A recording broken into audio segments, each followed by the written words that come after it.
Bonjour à vous, je vous retrouve pour une petite vidéo que je n'aurais pas aimé faire, mais on essaye d'être dans la prévention, la santé, le décortiquage aussi de l'info hygiénique qu'il peut y avoir. Donc on va essayer de faire une vidéo d'utilité publique, et je l'ai appelée épidémie de crise cardiaque. On aurait pu dire épidémie d'AVC, de troubles cardiovasculaires, etc., etc., etc. Alors j'avais fait au mois d'août une vidéo qui s'appelait épidémie de thrombose, parce que oui, on se rendait compte qu'il y avait une augmentation des cas de thrombose, donc j'avais vu la prévention et l'action dans ces cas-là.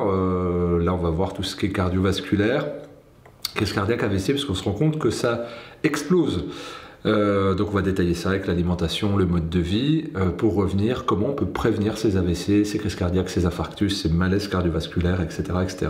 Sur quoi je me base pour dire ça? Vous avez en description plusieurs liens, notamment un article de l'AFP, l'agence France-Presse, qui décortique pourquoi des statistiques donnent 500% de cas d'infarctus et de crise cardiaque chez les sportifs de haut niveau et les semi-professionnels. Alors il n'y a pas vraiment de grande réponse, c'est un peu flou, certaines causalités, certaines corrélations sont faites, mais l'état des lieux est là. Vous avez également la FIFA, la Fédération internationale de football, qui montre, statistiques à l'appui, qu'il y a une recrudescence des malaises cardiaques. On ne sait pas pourquoi, personne ne s'avance. Est-ce que c'est des piqûres de dopage? On ne sait pas trop. Alors il y a des médecins qui pointent le stress aussi, que le fait des sportifs de haut niveau subissent beaucoup de pression, les médias, voilà, les gros salaires, les sponsors, voilà. Bref, c'est un peu flou, mais on va quand même essayer de s'y intéresser parce que les chiffres sont là. On voit beaucoup d'éléments aussi à la télé, des malaises, même en conférence de presse, que ce soit des tennisman, des tenniswomen, des footballeurs, bref, beaucoup de sportifs. C'est beaucoup le cas dans le football, et puis le foot étant très médiatisé, ça se voit les images. Et on a vu notamment l'avant-centre du FC Barcelone et de la sélection argentine de football suspendre et arrêter sa carrière, Kun Agüero, pour troubles cardiaque, et on a vu encore en Angleterre des malaises, des interruptions de match, etc. Puis dans le foot amateur, il y a aussi une recrudescence. Alors on nous dit que ça arrive même chez les jeunes, mais il y a quand même cette statistique qui semble emballante. 500%, c'est énorme, et donc on va essayer de voir tout ça, parce qu'il semble que ça soit corrélé aussi avec la population qui ne fait pas de sport à haute intensité, et à peu près dans pas mal de pays. Donc voilà, sans s'attarder sur les raisons, on va essayer de travailler sur la prévention, puisque c'est ce qu'on fait. Alors on se rend compte déjà qu'il n'y a pas beaucoup de prévention, donc ça va plutôt être des réactions. On va prendre des anticoagulants, des fluidifiants sanguins, voire même des stéroïdes anabolisants, et on va pas trop s'attarder à l'alimentation ni sur le travail de respiration et d'équilibre émotionnel. C'est pourquoi vous connaissez peut-être mon travail avec la maison d'édition Exuvie sur la santé. Je vous propose 3 e-books qui avaient été écrits par 3 de nos auteurs, dont moi, sur la santé, sur l'action et la prévention santé. Voilà, jusqu'à la fin de l'année, je les mets à disposition en libre téléchargement. Donc ça concerne la respiration, par l'instructeur principal en méthode Wim Hof en France, Leonardo Pelagotti, qui est italien. Donc il propose dans cet e-book 3 techniques respiratoires pour aider le système immunitaire, la gestion du stress émotionnel et puis la performance physique. Justement, vous avez aussi un e-book de 23 pages de ma part pour comment mener une bonne descente alimentaire, un bon jeûne ou une bonne reprise alimentaire, avec toutes les explications physiologiques. Ça aide beaucoup sur tout ce qui est cardiovasculaire, j'y reviendrai. Et le 3e e-book gratuit, c'est celui de Florence Rolando, sur les ondes et leurs actions dans notre quotidien, parce que oui, il y a une interaction évidemment avec les ondes électromagnétiques que nous avons au quotidien autour de nous ou chez nous. Donc voilà, ces 3 livres sont téléchargeables gratuitement dans la description, et je vous laisse aller les regarder, me faire un retour dessus, ça m'intéresserait. Alors, pour ces troubles cardiovasculaires, qu'est-ce qu'on peut dire? Déjà, il faudrait tester. Il faudrait tester parce qu'il y a une zone un peu de flou. On dit oui, mais on ne sait pas, on n'est pas vraiment pas sûr. Nous pouvons inviter la communauté médicale, et nous, au public, nous pouvons demander aux médecins de tester 4 éléments dans notre sang: le taux de dédimère, les CRP, le taux de plaquettes et puis le taux de fibrinogène. Ces analyses de 4 éléments nous permettront de voir s'il y a des dysfonctionnements. Imaginons par exemple qu'un sportif ou quelqu'un comme nous modifie quelque chose dans son hygiène de vie. Je ne sais pas, ça peut être Ça peut être, je sais pas, la prise d'un nouveau traitement, un traitement nouveau, sur lequel, par exemple, soit la communauté scientifique, soit nous, on n'a pas de recul.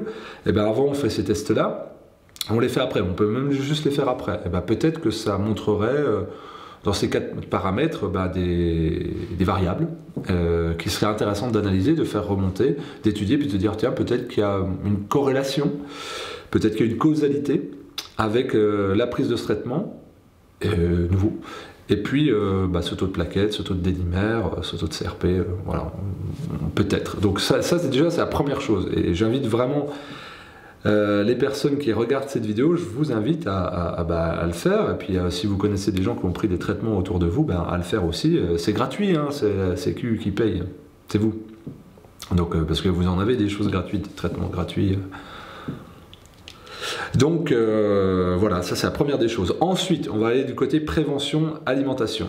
Je vous recommande beaucoup les acides gras oméga 3 parce que ça protège les vaisseaux sanguins, ça protège globalement le système circulatoire. Alors qu'est-ce que c'est que les acides gras oméga 3 Où est-ce qu'on les trouve? Beaucoup dans les poissons gras. Alors je recommande plutôt les petits poissons gras type maquereau, sardines, harengs plutôt que les gros parce que ces gros poissons au sommet de la chaîne alimentaire souvent contiennent énormément de métaux lourds du fait de la pollution des bateaux qui circulent sur la mer et dans les océans. Et donc ça fait une surconcentration de métaux lourds. Chaque fois que vous passez à une étape de la chaîne alimentaire, on va dire ça surconcentre, ça peut aller jusqu'à x 10 000. Donc plutôt maquereau, sardines, harengs, petits poissons gras. Mais vous avez aussi quelques végétaux, notamment le pourpier. Vous avez également les huiles de première pression à froid oméga 3. Alors achetez toujours en petit contenant pour que ça s'oxyde le moins vite possible. Vous avez l'huile de colza, l'huile de chanvre, l'huile de lin, mais vous pouvez aller aussi sur l'huile de sésame qui est plus oméga 6, mais voilà, il y a un peu de... voilà, mais privilégier ceux-là aussi, l'huile de nagre, l'huile de cameline, je crois. Et vous avez aussi les oléagineux, bien sûr, directement les noix, et puis l'ensemble des acides gras contenus dans les oléagineux sont très bons. Et puis vous avez aussi des compléments alimentaires sur base d'acides gras oméga 3, c'est tantôt synthétique, tantôt naturel. Vous avez par exemple l'huile de krill, qui est du phytoplancton, qui est extrêmement riche et concentré en acides gras oméga 3. Là on est plutôt sur le volet action, on va dire réaction par rapport à... des tests qui auraient montré un dysfonctionnement ou à des troubles symptomatologiques qui se seraient manifestés. Donc voilà, moi je ne suis pas un grand fan des compléments alimentaires, mais s'il faut agir, c'est mieux de prendre des compléments que de subir une thrombose, par exemple. Voilà, donc ces acides gras oméga 3 vont protéger les vaisseaux. Qu'est-ce qu'il faut absolument éviter qui participe à la coagulation? Le sucre, les sucres, donc là il y en a partout, hein, au petit déjeuner si vous regardez le sucre qu'il y a dans votre, comment ça s'appelle là, votre confiture, dans votre jus de fruits souvent on rajoute du sucre, si vous prenez des barres de céréales il y a du sucre, enfin bref du sucre, des sucres, il y en a vraiment partout, donc vous pouvez en prendre 4-5 fois par jour, hein, parce que c'est dans les yaourts il y a du sucre rajouté.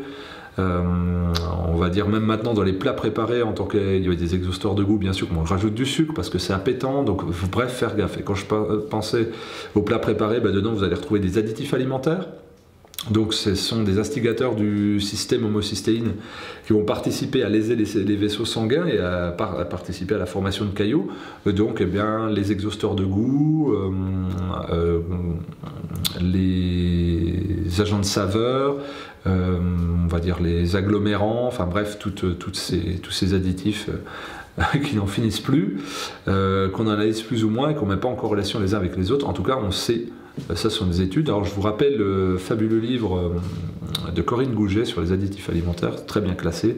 Ça fait un petit guide qui se met dans le sac pour aller faire ses courses. L'idéal c'est de ne pas en prendre, de prendre des produits bruts, bio, mais voilà, c'est pas toujours évident. En tout cas, renseignez-vous, le glutamate monosodique par exemple, c'est une catastrophe. Il n'y a pas que sur les vaisseaux sanguins, au niveau neurologique aussi, ça produit des effets, l'aspartame. Bref, tout un tas de choses qui ne favorisent pas la santé. consommer énormément d'antioxydants qui vont bloquer les radicaux libres et qui vont participer à l'élasticité des tissus. Alors, où est-ce qu'on les trouve ces antioxydants? Eh bien, dans les fruits, dans tous les fruits, et abondamment dans les légumes. Vous les trouverez également dans les huiles de première pression à froid, pas seulement l'huile d'olive, mais toutes celles que j'ai citées, tous. Et puis, vous avez aussi des antioxydants en complément alimentaire. Vous avez le glutathion qui est produit par le corps, mais des fois, c'est pas suffisant parce qu'on n'a pas les ressources suffisantes. Donc encore une fois, la côté action, vous pouvez prendre du glutathion ou de la NAC, qui est précurseur du glutathion, ça très bien. Et puis prenez énormément de minéraux alcalins, notamment, donc magnésium, potassium, calcium, sodium, et puis le LEGO-élément fer aussi sont importants, mais je rappellerai quelques autres composants qu'il est important de prendre. Globalement, dans l'alimentation, essayez d'être à 75-80% végétal. En respectant la règle des 4V. Alors j'ai fait une vidéo sur les 4V, vous pourrez aller la voir, je détaille ça en longueur, peut-être que si je m'en rappelle je le mettrai en description. Donc végétal, vivant, varié, vrai. C'est-à-dire, ça c'est pour une bonne alimentation, vivant, c'est-à-dire essayer de manger le moins détruit possible. Donc on évite les fritures, les acrymadides et les molécules de Maillard, on n'en veut pas, c'est complètement délétère évidemment. On va plutôt privilégier les cuissons basse température à la vapeur ou le cru, si notre système digestif le permet. Et puis essayer de manger local, cueilli à maturité, pas entreposer trop longtemps pour éviter que ça s'oxyde au niveau des nutriments, pas que les minéraux pour le coup, mais aussi les vitamines. Et puis un truc tout simple, qui est sur le bon sens, puisque la connaissance, si votre aliment ne peut pas pourrir, ne le prenez pas. Et on voit des fois des caddies entiers remplis d'aliments qui ne peuvent pas pourrir et qui peuvent se stocker des semaines, des mois, des années. Donc là, il y a un vrai problème et il y a un besoin de réfléchir par le bon sens. Alors ça paraît antinomique, mais réfléchir et d'associer de bon sens, c'est-à-dire il y a un souci là, si je peux garder cette boîte là des années, il ne doit plus y avoir grand-chose de vivant dedans. Oui, donc on essaye de ne pas le prendre. On va essayer de prendre aussi des aliments qui possèdent de l'astringence et de l'amertume. Alors l'astringence notamment pour faire circuler, participer à activer le système lymphatique, qui n'est pas mobile que grâce au mouvement. Et ce système lymphatique va bouger en même temps que le sang, donc vous avez deux fluides ambulants dans votre corps, le sang et le système lymphatique. Donc évidemment, plus les deux circulent efficacement et de manière fluide, meilleure sera votre santé, meilleure sera la détoxination, meilleure sera la nutrition cellulaire. Vous pouvez prendre aussi des antioxydants comme la racine de curcuma, le gingembre frais, et puis des épices entre guillemets comme le cumin, la coriandre. Et puis en tant que tous ces problèmes cardiovasculaires, vous pourrez prendre en prévention le ginseng sauvage de Sibérie. Puis en action également. Globalement, essayez de mimer un régime méditerranéen. C'est celui qui sera le plus efficace, donc vous pouvez vous renseigner dessus, même si là j'ai donné beaucoup d'infos. Puis vous avez, sur les 400 vidéos de ma chaîne, des dizaines et des dizaines et des dizaines de vidéos sur la nutrition. Mais en complément alimentaire ou en base de réflexion sur l'alimentation, où trouver... quoi chercher dans l'alimentation? Le zinc, le phosphore, donc ça vous trouvez dans les petits poissons gras, le magnésium, les éléments iodés, donc dans les algues fraîches ou dans ce qu'on appelle les fruits de mer, donc faites gaffe, vous les prenez pareil, gros concentrateur en métaux lourds, l'iodé volatile, donc pas dans les algues séchées, le fer, le sélénium, et puis la vitamine D, donc on peut monter jusqu'à entre 2, 3, 4000 micro-unités jour, sachant qu'elle est activée par le microbiote. On prendra soin de manger des aliments lactofermentés, c'est la période de la choucroute, vous avez le borsch aussi, vous avez le kéfir, le kombucha en boisson, bref, c'est très facile à faire les aliments lactofermentés, je renvoie vers des vidéos de ma chaîne aussi, ça se fait bien, c'est pratique, c'est pas cher et c'est excellent pour la santé. Et là vous allez avoir d'énormes vitamines du groupe B, donc celles qui participent à la protection des vaisseaux sanguins, donc toutes les vitamines du groupe B se retrouveront dans les aliments lactofermentés. Vous avez également un super produit de la ruche qui s'appelle la propolis, qui est un inhibiteur des enzymes qui participent à la formation de caillots. Donc, si vous avez pris par hasard un traitement nouveau qui pourrait participer à la formation de caillots, à des troubles cardiovasculaires, des thromboses, qui pourrait amener comme effet secondaire des crises cardiaques ou autres, prenez la propolis. Voilà, on n'est pas là pour faire du commerce de compléments alimentaires, mais vous comprenez bien que si je prends le temps de faire de cette vidéo, c'est qu'il y a peut-être des signaux rouges qui clignotent. Voilà. investigué aussi parce que le système sanguin et lymphatique doivent circuler. Donc, les techniques de Gardel, qui était ingénieur aux arts et métiers et fini ostéopathe, pour faire bouger les fluides par vasoconstriction et vasodilatation. Donc, attraction par le chaud, rétractation par le froid. Donc, vous vous renseignez sur Gardel et aussi sur le docteur Salmanov, qui a fait tous les sanatoriums en Russie sous Staline et qui a enseigné en France, qui a pratiqué en France, bref, des résultats incroyables. Et là, en prévention, mais aussi en action, c'est extrêmement efficace. Donc je vous invite à regarder. Je crois qu'aux éditions Très Daniel, pour 12 ou 14 euros, vous trouvez un super livre sur la médecine des capillaires, synthétisé par Michel Donia. Excellent livre. Donc voilà, je vous souhaite de vraiment partager cette vidéo parce que ça peut aider. Donc, c'est-à-dire, on souhaite le meilleur à tous. Donc là, il y a des questions à se poser sur ce hausse de troubles cardiovasculaires. Je rappelle les 3 e-books en description pour prévenir sa santé sur la respiration, le jeûne, les ondes. Ça vous fait une centaine de pages gratuites et une approche théorique, mais surtout très pratique au quotidien. Donc vous avez les liens en description, puis j'attends vos retours avec plaisir. Pour soutenir mon travail, eh bien, c'est simple, s'abonner, laisser un petit commentaire, un pouce, parce que tout ce qui concerne la santé, surtout la santé naturelle, c'est très dur pour le référencement. Et puis je rappelle également que j'ai un canal Telegram et un compte Instagram sur lequel je fais des recettes, je propose des choses aussi voilà, tournées vers la santé. Merci à vous de votre attention et je vous dis à très vite pour une nouvelle vidéo. Portez-vous bien.